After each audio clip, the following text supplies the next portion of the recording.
magandang buhay! Jogging for today's video naman tayo ngayon. Yan nga pala yung dorm naming maganda mga mare. At yun na nga, maglalakad na tayo papunta sa likod. Baka magtaka kayo sa boses. Turn over nga pala sa akin ng pag-voice over at pagod na daw ang kumari nyo. Ito nga pala yung mga makikita nyong scene sa likod namin. Puro green, di ba? Parang utak lang namin, Charis. Hindi mo kinayang, expensive ng Charis. Ito na nga guys, mag-walking muna tayo bago tumakbo. Ang ganda ng sunset, no? Kasing ganda namin. May river nga rin pala dito sa likod ng dorm namin. Yan yung mga makikita nyo. Mabilis na palang lumubi yung araw. Gawa ng mag-winter na dito sa Taiwan. Eto na, magsisimula na tayong tumakbo. Lulukohin na namin yung mga sarili namin. Mga takbong 20 lang tayo mga mare para hindi masyadong pagod. At ibinalik na nga sa akin ang pag-voice over mga mare dahil pagod na daw si Akla. Kailangan din kasi minsan ng exercise ng katawan natin. Pero sa totoo lang, tumataba na ulit ang mare nyo. So tamari, kailangan ko nga palang bumalik. Naalala ko, yung cellphone ko, naiwan ko nga pala.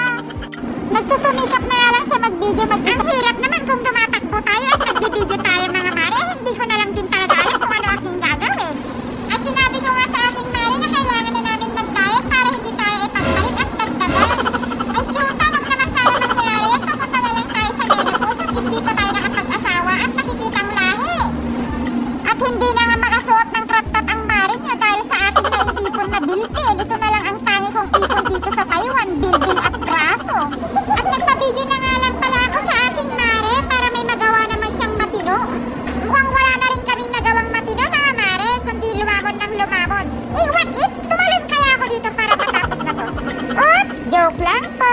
Ayoko munang sumama kay San Pedro. Sarap-sarap kayang kumain ng kumain.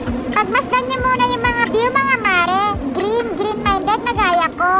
Nakaka-relax nga dito mga mare. Pag may utang kayo, pumunta lang muna kayo dito sa likod. At pwede na rin kayong tumalon. Pero bago kayo tumalon mga mare, bayaran niyo muna yung mga utang ninyo. Pero mga mare, feeling ko hindi kayo makukuha yung San Pedro dito kasi wala naman tubig. Ahas lang talaga ang kakain sa inyo dito. Ahas! Nailaas yung jowa nyo. Ay, bari-bari ako. Papakita ko muna sa inyo kung gaano kaganda dito sa likod mga mare. Ang sarap lang kasi tumambay dito tuwing hapon. Nakakatanggal ng pagod.